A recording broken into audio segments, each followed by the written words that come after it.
O sistema de escambo entre prisioneiros de guerra. Imagine estar em um campo de prisioneiros durante uma guerra mundial. Você perdeu sua liberdade, seus direitos e até sua identidade. Mas há algo que você ainda pode controlar: a sua capacidade de negociar. Em meio ao caos, nasce um sistema econômico próprio, feito de cigarros, latas de sardinha, chocolate e até papel higiênico. Como é possível que, mesmo entre grades e guardas armados, os prisioneiros tenham criado um mercado funcional, com regras claras, moeda de troca e até inflação? E mais, como esse microcosmo econômico dentro dos campos de prisioneiros revelou tanto sobre o comportamento humano, a natureza do dinheiro e até influenciou teorias modernas da economia. Neste vídeo, você vai descobrir como o sistema de escambo entre prisioneiros de guerra não só manteve vivos milhares de soldados em situações extremas, mas também revelou como a necessidade cria engenhosidade e como até mesmo a guerra não pode impedir o nascimento de um mercado. Prepare-se para mergulhar numa história surpreendente, onde economia, sobrevivência e psicologia se cruzam de forma inacreditável. Durante a Segunda Guerra Mundial, dezenas de milhares de prisioneiros de guerra foram mantidos em campos de detenção espalhados pela Europa e Ásia.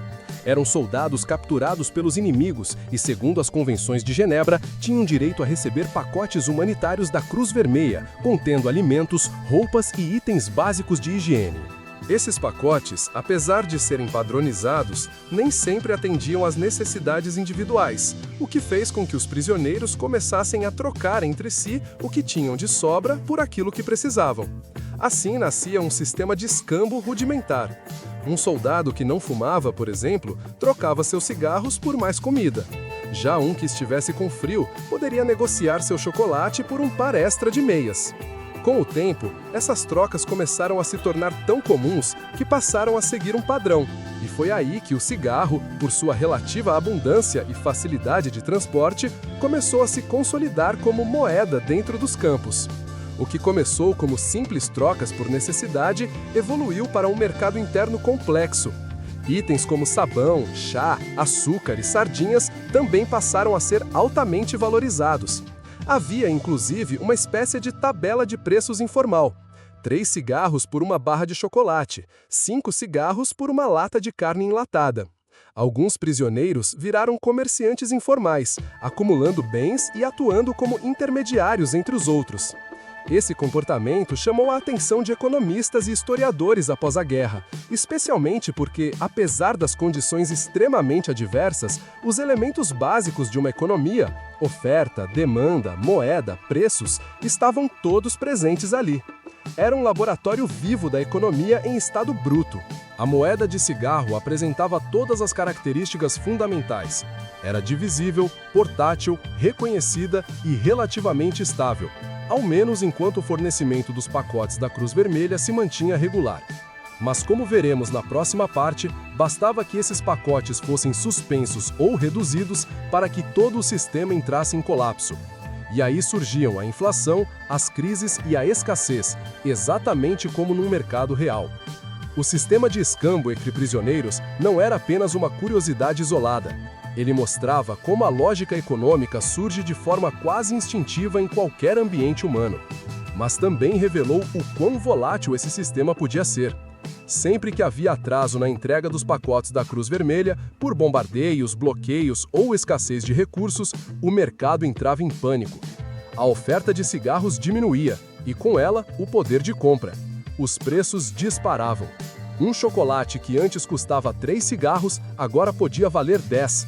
Começava um verdadeiro processo inflacionário, algo muito semelhante ao que acontece em economias de países reais sob crise. Além disso, os prisioneiros mais vulneráveis, como os doentes ou os recém-chegados, muitas vezes não tinham nada para trocar, ficando à margem desse sistema informal. Alguns relatos indicam que surgiram práticas de monopólio e até especulação. Prisioneiros que acumulavam certos itens em grandes quantidades esperavam o momento certo para revendê-los por valores maiores. Esses comportamentos não passaram despercebidos. Economistas como A.H. Radford, ele mesmo um ex-prisioneiro de guerra britânico, escreveu um estudo lendário sobre esse sistema, intitulado The Economic Organization of a POW Camp, que se tornou leitura obrigatória em cursos de economia. Redford argumentou que a experiência demonstrava como a economia de mercado não depende apenas de instituições formais, mas também de interações humanas espontâneas. Mesmo sob privação extrema, as pessoas encontram formas de gerar valor, estabelecer regras e criar sistemas de troca.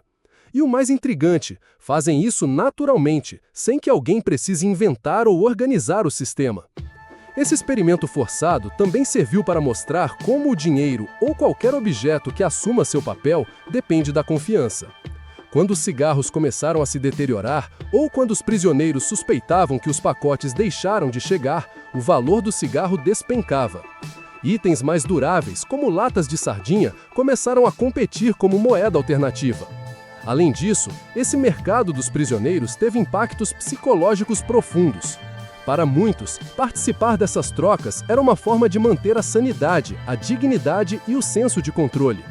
Era uma maneira de afirmar que, mesmo num ambiente desumano, ainda podiam tomar decisões e influenciar o próprio destino.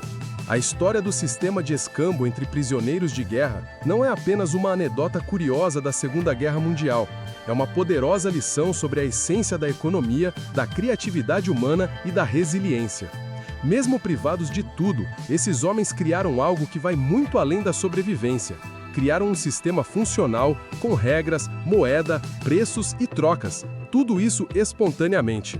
O que essa história nos ensina é que o dinheiro por si só não tem valor. Ele só funciona porque confiamos que ele será aceito por outros. E isso vale para qualquer moeda, seja um cigarro em um campo de prisioneiros, uma nota de papel no nosso bolso ou até mesmo criptomoedas no mundo digital. O valor está na aceitação coletiva, na confiança mútua e na escassez controlada. Além disso, vemos como a economia nasce da necessidade e não do luxo. Em um ambiente extremo, a criatividade floresce. O que poderia ser um ambiente de total desespero deu lugar a algo quase cooperativo e, ao mesmo tempo, competitivo. É o espírito humano em sua forma mais pura, adaptável, engenhoso e capaz de transformar até mesmo a prisão em um laboratório de trocas. Essa história também nos convida a refletir sobre o presente. Em tempos de crise, o que realmente tem valor? O que aceitamos como moeda? E quem está à margem desses sistemas invisíveis? Se você gostou desse mergulho histórico no mercado mais improvável que já existiu, comente aqui embaixo. Você aceitaria cigarros como pagamento hoje em dia? Qual seria a moeda mais valiosa em uma crise moderna? Não se esqueça de curtir, se inscrever no canal Mundo Enriquecedor e assistir aos nossos outros vídeos que exploram os bastidores econômicos da história. Aqui, cada episódio é uma viagem pelas engrenagens ocultas que movem o mundo. Até o próximo!